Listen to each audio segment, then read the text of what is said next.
Assalamualaikum warahmatullahi wabarakatuh. Students, last class electrostatic series ஒரு end long answer question பார்த்துட்டு இருக்கோம். அதுல Coulomb's law aspects 5 points last class discuss பண்ணோம். The first point is Coulomb's law definition. Force of attraction or repulsion between the two charges is directly proportional to the product of the charges and inversely proportional to the square of the distance between them. அப்படிங்கற first point. And then the Coulombian force acting between the two charges. ரெண்டு charge மத்தியில act ஆகக்கூடிய இந்த ரெண்டு charge மத்தியில act ஆகக்கூடிய Coulombian force always acts along the line joining the two point charges. இந்த ரெண்டு சார்ஜை ஜாயின் பண்ணக்கூடிய லைன் வழியா தான் ஆக்ட் ஆகும் அப்படிங்கறத இரண்டாவது பாயிண்டா நாம பார்ப்போம். Then the third point, it obeys Newton's third law. The Coulombian force the ரெண்டு சார்ஜ் மத்தியில ஆக்ட் ஆகுது இல்லையா, இந்த force Newton's third law obey பண்ணும். F12 vector is equal to minus F21 vector, or otherwise F21 vector is equal to minus F12 vector அப்படிங்கற ஒரு மூணாவது point பார்ப்போம். Then the fourth point is point charge concept. So Coulombian force இருக்கக்கூடிய Coulombian forceல act ஆகக்கூடிய ரெண்டு charge இருக்கிற ரெண்டு point charge ஒரு சார்ஜ் இருக்கு இல்லையா, plus and another plus அல்லது plus minus minus plus minus minus இந்த மாதிரி எப்படி வேணாலும் பேர் எடுக்கலாம். இந்த சார்ஜஸ் கண்டிப்பா எப்படி இருக்கணும்னா பாயிண்ட் சார்ஜா தான் இருக்கணும். So expression for Coulomb force is only for point charges. Point charges is ஒரு ஐடியல் கான்செப்ட் அப்படிங்கறத நாம பார்ப்போம். Then very next point is proportionality constant discuss பண்ணோம். Proportionality constant k is equal to 1/4 pi epsilon naught. K ஓட value 9 Newton meter square cool minus 2 and epsilon naught value is permittivity of free space 8.854 to the power minus 12 coulomb square meter minus 1 meter minus 2 அப்படிங்கறதெல்லாம் பார்த்துட்டு remaining 3 points அதுல இருக்குது, அத நம்ம next வீடியோல discuss பண்ணுவோம் அப்படிங்கற மாதிரி சொல்லிருந்தேன். So then இப்போ நம்ம அந்த நெக்ஸ்ட் 3 points நம்ம இந்த கிளாसेसல பார்க்கலாம். The first point, next 3 point உள்ள first point என்னன்னு பாத்தீங்கன்னா, இப்போ F is equal to 1/4 pi epsilon naught q1 q2 by r square. This is force, Coulombian force between the two charges in free space. epsilon naught q2 போட்டனா அது free space. So the free space நான் எழுதிட்டேன் அப்படினா இதுல நான் என்ன பண்ண போறேன், if the charge q1 is equal to q2 is equal to charge q1 and q2 both are equal இருக்கு. எவ்வளவு இருக்காங்க அப்படினா 1 coulomb அப்படினு இருக்கு, unit value. the charge value என்னவா இருக்கு, யூனிட் இருக்கு. and இந்த ரெண்டு சார்ஜ் மத்தியில தூரம், இதோட வேல்யூ 1 coulomb, இதோட வேல்யூ 1 coulomb. இந்த ரெண்டு மத்தியில டிஸ்டன்ஸ் எவ்வளவு, r உடைய value 1 meter. r is also 1 meter. So all the quantities taken as unit value one எடுங்க. So charge q1 1, charge q2 1 and r value is 1. Then what is the force which is equal to 1 1 1 1 1 1 square. So 1 into 1 divided by 1 square is 1. So இதோட value என்ன 1 ஆ போய்டுவாங்க. Remaining value is 1/4 pi epsilon naught alone into Newton. So the value Newton, force unit Newton and Newton போடுங்க. So we know very well the value of 1/4 pi epsilon naught is 9 into 10 power 9 Newton. So ரெண்டு charge 1 coulomb இருக்காங்க, இன்னொரு 1 coulomb இருக்காங்க அப்படினா அதுக்கு மத்தியில தூரம் 1 மீட்டரா இருந்தாங்க அப்படினா கண்டிப்பா அதுக்கு மத்தியில ஆக்ட் ஆகக்கூடிய ஃபோர்ஸ் உடைய value 9 into 10 power 9 Newton. 9 into 10 power 9 Newton. இது ரொம்ப சின்ன வேல்யூ மாதிரி உங்களுக்கு தெரியுதா? இது சின்ன வேல்யூ கிடையாது, very very great value. 1 million ton வெயிட்டுக்கு சமமான ஒரு ஃபோர்ஸ் இது ஆக்ட் ஆகுது. 1 மில்லியன் டன்க்கு ஈக்குவலான ஒரு ஃபோர்ஸ். சோ சார்ஜ் உடைய வேல்யூ 1 கூலும் and அது மத்தியில தூரம் 1 மீட்டர் எடுத்தோம்னா 1 மீட்டர் மீன்ஸ் 100 சென்டிமீட்டர். இப்போ ஒரு சார்ஜ் 1 கூலும் வச்சிருக்காங்க, இன்னொரு சார்ஜ் இருக்குது இன்னொரு 1 கூலும். இதுக்கு மத்தியில 100 சென்டிமீட்டர் தான் இருக்காங்க, 1 மீட்டர் தான் இருக்காங்க அப்படினா இதுக்கு மத்தியில ஆக்ட் ஆகக்கூடிய சேம் சார்ஜ் தான் ரெபல்சிவ் ஃபோர்ஸ். ஆக்ட் ஆகக்கூடிய ஃபோர்ஸ் உடைய வேல்யூ 9 into 10 power 9 Newton. அப்ப இவ்வளவு பெரிய ஃபோர்ஸ் அந்த ரெண்டு சார்ஜ் மத்தியில ஆக்ட் ஆகும் எப்போ 1 கூலும் இருந்துச்சுனா. சோ அப்ப 1 கூலும்ங்கிறது பெரிய குவாண்டிட்டி. இந்த இடத்துல இருக்கக்கூடிய இந்த q1 q2ங்கிறது 1 கூலும் சப்ஸ்டிட் பண்ணா ரொம்ப ரொம்ப பெரிய குவாண்டிட்டி. பிராக்டிஸ்ல அந்த மாதிரி 1 கூலும்ங்கிறது பாசிபிளானா கண்டிப்பா கிடையவே கிடையாது.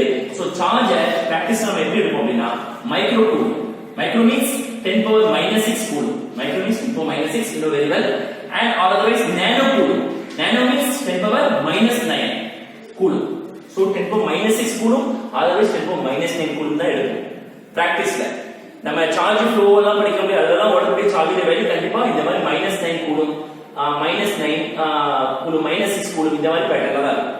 ஒரு எலக்ட்ரானோட charge 1.6 into 10 power -19 coulomb, -1.6 into 10 power -19 coulomb. அப்ப அதோட சார்ஜ் வேல்யூ ரொம்ப ரொம்ப கம்மிங்கிற மாதிரி தெரியும், அதுவே ரொம்ப அதிகம்.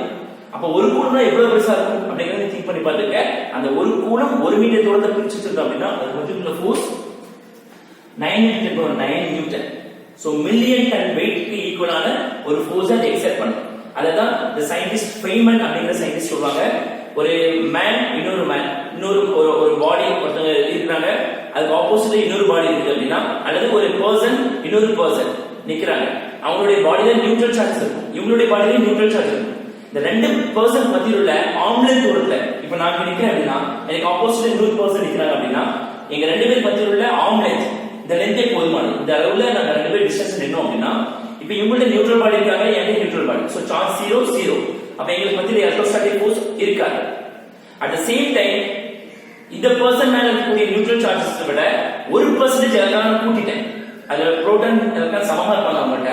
இப்ப நான் என்ன பண்றேன், அவங்களோட புரோட்டானை விட 1% நான் கூட்டிட்டேன் அப்படின்னா, அதே மாதிரி என்கிட்ட உள்ள புரோட்டான் எலக்ட்ரான் சமமா இருப்பாங்க, என்கிட்ட உள்ள புரோட்டான்ஸை விட 1% என்ன பண்றேன் எலக்ட்ரான்ஸ் நான் கூட்டிட்டேன் அப்படின்னா 1% எலக்ட்ரான்ஸ் என்னை கூட்டிச்சு அவங்களும் கூட்டிட்டாங்க. சோ நெகட்டிவ்லி சார்ஜ் பாடியா ரெண்டு பேரும் மாறிடும். இப்போ ஆம்லேட் தூரத்துக்கு எங்க ரெண்டு பேரும் மத்தியில் ஆக்ட் ஆகக்கூடிய ஃபோர்ஸ் எவ்வளவு அப்படின்னு பாத்தீங்கன்னா, அது அந்த ஃபோர்ஸ் உடைய வேல்யூ இல்லையா, அந்த ஃபோர்ஸ் உடைய வேல்யூ எதுக்கு சமமா இருக்கும் அப்படின்னு சொல்றாங்க அப்படின்னா, அந்த சயின்டிஸ்ட் the entire எர்த்தையே தூக்குற அளவுக்கு சமமான ஒரு ஃபோர்ஸ் அது கொடுக்கும் அப்படிங்கறத ஃபெய்மன் அப்படிங்கிற சயின்டிஸ்ட் சொல்றதை வச்சு நீங்க புரிஞ்சுக்கலாம். சார்ஜ் உடைய வேல்யூ ஒரு கூலும் 1% ஆஃப் எலக்ட்ரான் பாடியில கூடினா கூட, நம்மளுடைய பாடியில கூடிய சார்ஜஸை விட எலக்ட்ரான்ஸை விட 1% எலக்ட்ரான் கூடிச்சுனா கூட இவ்வளவு ஃபோர்ஸ் ஆக்ட் ஆகும். சோ அப்ப கூலும் ஒரு கூலும் இருந்துச்சுன்னா இவ்வளவு பெரிய ஃபோர்ஸ் ஆக்ட் ஆகும். ஆனா இது நடைமுறையில சாத்தியம் கிடையாது. இன் practice it is not possible. So நடைமுறையில எப்படி சார்ஜஸ் இருக்கும் அப்படின்னா -6 -9 இந்த மாதிரி பேட்டர்ன் இருக்கும் அப்படிங்கிற ஒரு ஆஸ்பெக்ட்ஸை உங்களுக்கு கூலிங்ஸ் வேலை கொடுத்துருப்பாங்க. It is a 6th point. ஓகேங்களா? தென் சோ இந்த பாயிண்ட் கேட்டாங்கன்னா நீங்க இத சம்மரைஸ் பண்ணி நீங்க எழுதிக்கலாம். சோ ஃபோர்ஸ் சார்ஜ் உடைய வேல்யூ 1 கூலும், டிஸ்டன்ஸ் 1 மீட்டர் அப்படினா ஃபோர்ஸ் இவ்வளவு கிரேட்டர் ஆக்ட் ஆகும். இது it is not possible in practice அப்படினு போட்டு நீங்க முடிச்சிடலாம். சரிங்களா? Then the next point is permittivity base பண்ணி வரது. permittivity வச்சு வரது. permittivity of free space, permittivity of medium அப்படின்னு எடுத்துக்கிறேன். உங்களுக்கு புரியுதுன்னு மாதிரி எடுத்துக்கிறேன். சோ அப்புறம் என்ன, permittivity of free space னா epsilon not, permittivity of medium னா எப்சிலான் இஸ் ஈக்குவல் டு இந்த மீடியத்துக்கு உண்டான permittivity எப்சிலான் டினோட் பண்ணுவோம் உங்களுக்கு தெரியும். அதோட வேல்யூ ஃபைண்ட் பண்றதுக்கு permittivity of free space into relative permittivity. இத நான் ஏர்லியர் கிளாஸ்ல நான் உங்களுக்கு டிஸ்கஸ் பண்ணிருக்கேன். சோ நீங்க அந்த வீடியோ பாத்தீங்கன்னா உங்களுக்கு அது தெரியும். permittivity of medium epsilon is equal மீடியத்துடைய permittivity ஏரோடைய permittivity வேல்யூ into அதோட relative permittivity of the medium. அந்த மீடியம் எந்த மீடியம் எடுக்கிறோமோ அதுக்குனே ஒரு relative permittivity இருக்கும். ஃபார் எக்ஸாம்பிள் வாட்டருக்கு அதோட வேல்யூ நான் என்ன சொல்லிருக்கேன் அப்படின்னா 80 அப்படின்னு சொல்லிருக்கேன். சோ இந்த மாதிரி ஒவ்வொரு மீடியத்துக்கு ஒரு வேல்யூ இருக்கும். அத நம்ம மல்டிப்ளை பண்ணிட்டோம்னா permittivity of medium கிடைக்கும்.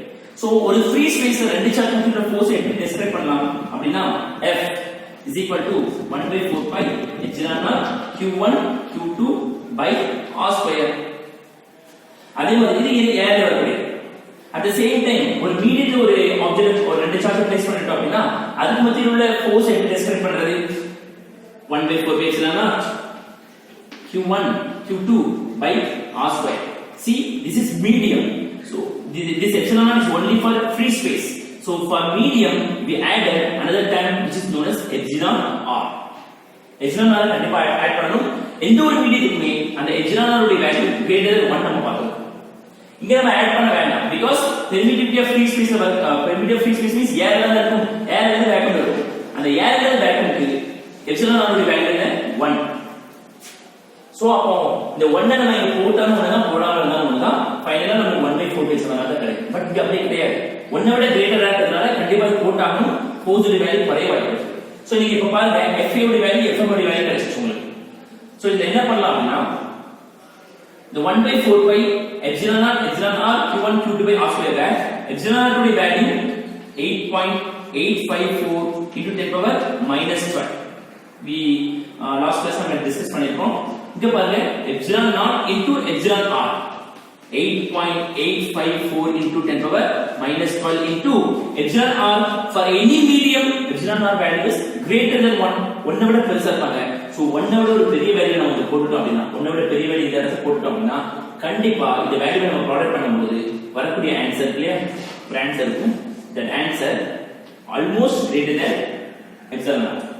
So epsilon naught, epsilon r is always greater than epsilon naught. இதோட epsilon naught விட epsilon naught epsilon r value பெருசா தான் இருக்கும். So see, அப்ப epsilon naught epsilon r உடைய வேல்யூ இதை விட பெருசா இருக்கிறதுனால இந்த வேல்யூவை நம்ம பிளாட் பண்ணோம் அப்படின்னா இந்த வேல்யூ இதை விட இது பெருசா இருக்கும். So இந்த பெரிய வேல்யூவை நம்ம பிளாட் பண்ணோம் அப்படின்னா force உடைய வேல்யூ டிக்ரீஸ் ஆகும். force உடைய வேல்யூ டிக்ரீஸ் ஆகும். Therefore we can say force in medium is less than force in air. இதே நம்ம earlier classes-ல டிஸ்கஸ் பண்ணிருக்கோம். So this is 7 point given in your book. இதை நோட் பண்ணிக்கங்க. So free space-ல force என்னவா இருப்பாங்க, மீடியம்ல force என்னவா இருப்பாங்க, the same setup நம்ம மீடியம்ல வைக்கும் பொழுது அது attractive force உடைய வேல்யூ குறையும். that is Fm is less than Fa அப்படிங்கறத நம்ம பார்த்துருக்கோம். இது aspects-ல 7th point கொடுத்திருப்பாங்க. the 8th point is very very important. இதை நீங்க கவனமா நோட் பண்ணுங்க. 2 marks and 3 mark questions கேட்கலாம். So similarities and differences between Coulombian force and gravitational force, Newtonian force. So Coulombian force க்கும் Newtonian force பத்தி உள்ள distribution பார்க்கலாம். So gravitational force நான் இங்க போடுறேன், Newton's force and Coulombian force நான் இங்க போடுறேன். Coulombian force, electrostatic force அப்படி கூட சொல்லிக்கலாம். So gravitational force, electrostatic force. So first gravitational force பொறுத்தவரை gravitational force அப்படிங்கிறது ரெண்டு மாஸ் பத்தில ஆக்ட் ஆகுது. m1 மாஸ் m2 மாஸ் அப்படினா இந்த டிஸ்டன்ஸ் இருந்தாங்க அப்படினா ரெண்டு மேசிவ் ஆப்ஜெக்ட்ஸ் பத்தில ஆக்ட் ஆகக்கூடிய force it is always in attractive nature. இது கண்டிப்பா ஒரு பொருள் இன்னொரு பொருளை அட்ராக்ட் பண்ணி தான் பண்ணும். இந்த பொருள் இந்த பொருளை ரெபல் பண்ணிடாது, கண்டிப்பா ரெபல் பண்ண வாய்ப்பே கிடையாது. gravitational force is always attractive nature. அதனால அதை எக்ஸ்பிரஸ் பண்ணும்போது F is equal to minus gmm by r square போடுவாங்க. the minus which is nothing but attractive அப்படிங்கற சிம்பிளா சொல்றதுக்காக வரக்கூடியது. மைனஸ் வந்தாலே attractive கூடியது அப்படிங்கறது சொல்றதுக்காக வரக்கூடியது. so gravitational force is always attractive nature. இது ஒரு காலமும் ரெபல் பண்ணாது, only attractive nature. and for electrostatic force it is depend on the charge பொறுத்து இது attractive-ஆவும் இருக்கலாம், repulsive-ஆவும் இருக்கலாம். if I am taking these two charges as similar charges then repulsive force act on it. அதே நான் என்ன பண்றேன் அப்படினா இந்த ரெண்டு சார்ஜ் ஆப்போசிட் சார்ஜ் சொல்றேன். அப்ப இது மத்தியில அட்ராக்டிவ் ஃபோர்ஸ் இருக்கும். So opposite charges attractive force இருக்கும், சேம் சார்ஜஸ் ரெபல் பண்ணும். So here attractive force and repulsive force both are possible. So depending upon the charge nature, and the charge nature என்ன இருக்குன்னு பொறுத்து either it is attractive or repulsive அப்படிங்கறத நமக்கு தெரிஞ்சுக்கலாம். and also aspects la fourth point of proportionality constant படிச்சோம். so here electrostatic force proportionality constant k is equal to 9 into 10 power 9 newton meter square k coulomb minus 2. at the same time here is also g is there, g universal gravitational constant. this value is 6.673 into 10 power minus 11 newton meter square kg minus 2. here mass, so kg minus 2, two masses are there, kg minus 2. here charges, so coulomb minus 2. so gravitational constant is 6.673 into minus 11, very very very small value. at the same time proportionality constant of electrostatic force is equal to 9 into 10 power plus 9 minus 11 plus 9. so you know very well, comparing these two constants k is very much greater than g. இந்த மாதிரி மட்டும் இல்ல, k மாதிரி மட்டும் இது பாசிட்டிவா வச்சுக்கலாம், என்ன நடக்கும், இதோட வேல்யூ கம்மியா இருக்கிறதுனால தான் force of attraction between the two bodies. இப்போ எர்த்துக்கு நமக்கு மத்தியில ஒரு attractive force இருக்கு இல்லையா, gravitation force, அதோட வேல்யூ இந்த வேல்யூ கம்மியா இருக்கிறதுனால மட்டும் தான் நம்ம என்ன பண்ண முடியுது, பூமி மேல நடக்க முடியுது, எல்லாம் பண்ண முடியுது. இதுவே ஒரு கிரேட்டர் வேல்யூவா இருந்தாங்க அப்படின்னா கண்டிப்பா பாசிபிளே கிடையாது, நம்மளால பூமியில நடக்க கூட முடியாது, நின்னுட்டே இருக்க வேண்டியதான், ஒரு மூவ் பண்ணவே முடியாது. சோ கிராவிடேஷன் ஃபோர்ஸ்ங்கிறது கிராவிடேஷன் ஃபோர்ஸ் ரொம்ப லெஸ் ஆனது காரணமே கிராவிடேஷன் கான்ஸ்டன்ட், இது ரொம்ப கிரேட்டரா இருக்கிறது காரணம் 9 என்ற ஒரு இந்த கான்ஸ்டன்ட் உடைய வேல்யூ தான். So the next point is gravitation ஃபோர்ஸ்ல மாசஸ் இருக்காங்க இல்லையா, இந்த மாசஸை நான் ஏர்ல கொண்டு வச்சேன், அப்ப அதுக்கு மத்தியில ஒரு ஃபோர்ஸ் இருக்கும். at the same setup is dipped into water or any other medium, either ஏதாவது ஒரு மீடியத்துக்குள்ள கொண்டு வச்சிட்டோம் அப்படின்னா அதுக்கு மத்தியில உள்ள ஃபோர்ஸ் மாறாது. so gravitation force does not depend on medium.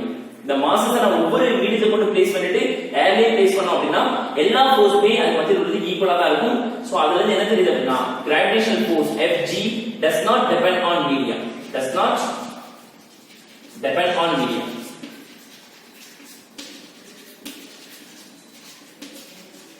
Medium.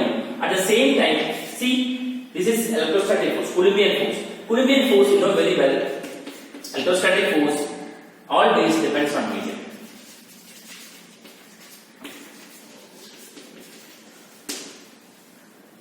நம்ம லாஸ்ட் ஃபைனல் பார்த்துட்டோம் force in medium is always less than force in air. ஏரை விட force in medium எப்படி தான் இருக்கும், குறையா தான் இருக்கும் பார்த்துட்டோம். சோ மீடியம் டிபெண்ட் பண்ணிருக்காங்கன்னு தெரியல உங்களுக்கு. சோ மீடியத்துக்குள்ள கொண்டு போகும்போது force உடைய வேல்யூ குறையும். ஏன் குறையும் அப்படின்னா அந்த மீடியத்துடைய ரிலேட்டிவ் பெர்மிட்டிவ் வேல்யூ கூடுறதுனால force குறைவாங்க. So force in medium is always less than force in air or free space. So force in electrostatic force always depends on medium. Depending upon the medium, the force value decreases than air. இது ஒரு மூணாவது பாயிண்டா உங்களுக்கு discussion நீங்க எடுத்துக்கலாம். The fourth point is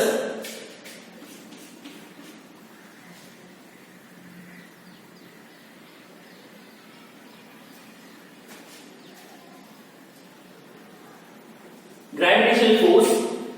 Gravitational force பொறுத்தவரையும் இப்போ இந்த masses, the two massive objects இருக்காங்க இல்லையா, இப்போ ஒரு மாஸ் ரெஸ்டே இருக்கு, இன்னொரு மாஸ் ரெஸ்டே இருக்காங்க அப்படின்னா அதுக்கு மத்தியில ஆக்ட் ஆகக்கூடிய கிராவிடேஷனல் ஃபோர்ஸும் அல்லது அந்த செலஸ்டியல் பாடி அந்த மாஸ் மூவ் ஆகி போயிட்டு இருக்காங்க, இந்த பாடி மூவ் ஆகி போயிட்டு இருக்கு அப்படின்னா அதுக்கு மத்தியில கிராவிடேஷனல் ஃபோர்ஸ் வந்து மாறாது. That means gravitational force does not depend on the bodies at rest or motion. அது மோஷன்ல இருந்தாலும் பரவாயில்ல, ரெஸ்ட்ல இருந்தாலும் பரவாயில்ல, gravitational force அதை டிபெண்ட் பண்ணி இருக்காது.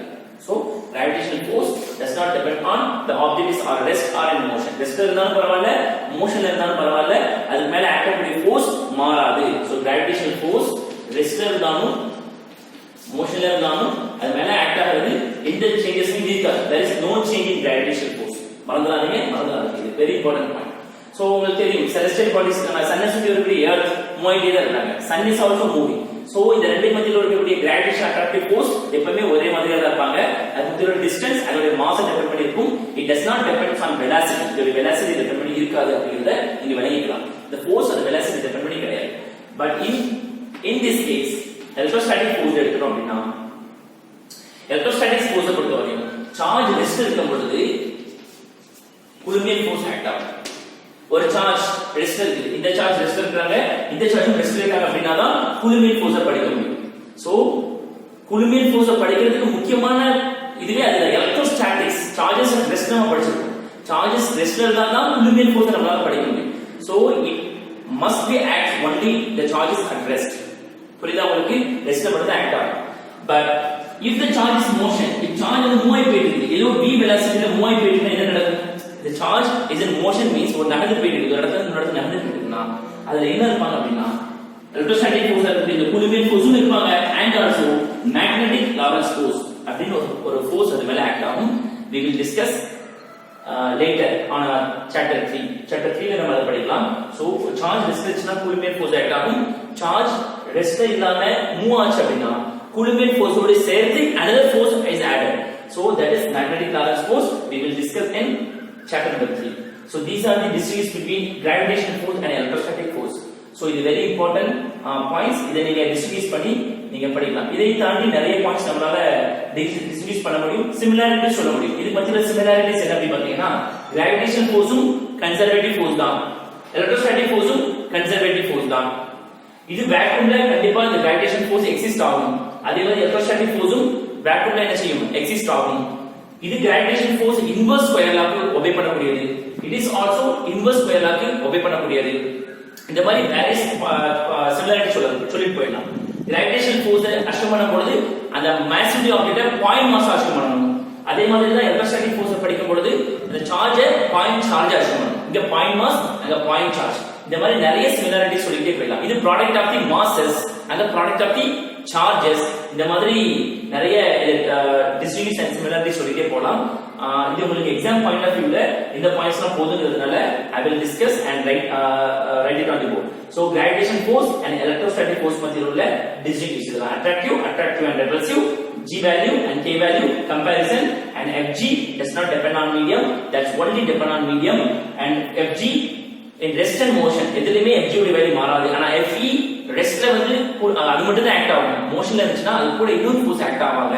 சோ அதுல இருந்து இது டிஃபர் ஆகுது அப்படிங்கறத நம்ம சொல்லிருக்கோம். So these are the points நம்ம டிஸ்கஸ் பண்ணிருக்கோம். கூலும்ப்ஸ் லா உடைய இதுல டிஸ்கஸ் பண்ணிருக்கோம். இதுதான் ஒரு புக்ல கொடுக்கக்கூடிய பாயிண்ட்ஸ். இது ஒரு எக்ஸாம் பாயிண்ட் ஆஃப் வியூக்கு நம்ம நடத்திருக்கோம். இத பார்த்து நீங்க படிக்கலாம். உங்களுக்கு எதுவும் டவுட் இருந்துச்சுன்னா நீங்க கமெண்ட் பாக்ஸ்ல கேளுங்க, நான் அதை உங்களுக்கு எக்ஸ்பிளைன் பண்றேன். அண்ட் ஆல்சோ இந்த எலக்ட்ரோஸ்டாட்டிக் சீரிஸ் உங்களுக்கு கண்டினியூஸா உங்களுக்கு வரணும் அப்படின்னா இந்த டைம் பிசிக்ஸ் அப்படிங்கிற சேனலை நீங்க சப்ஸ்கிரைப் பண்ணுங்க. சப்ஸ்கிரைப் பண்ணீங்கன்னா உங்களுக்கு நம்ம அப்லோட் பண்ணக்கூடிய நெக்ஸ்ட் வீடியோஸ் உங்களுக்கு கண்டினியூஸா உங்களுக்கு ரீச் ஆகும். இது மூலமா நீங்க லேர்ன் பண்ணிட்டு உங்களுடைய எக்ஸாம்ல நல்ல மார்க் எடுக்கலாம். Thank you students.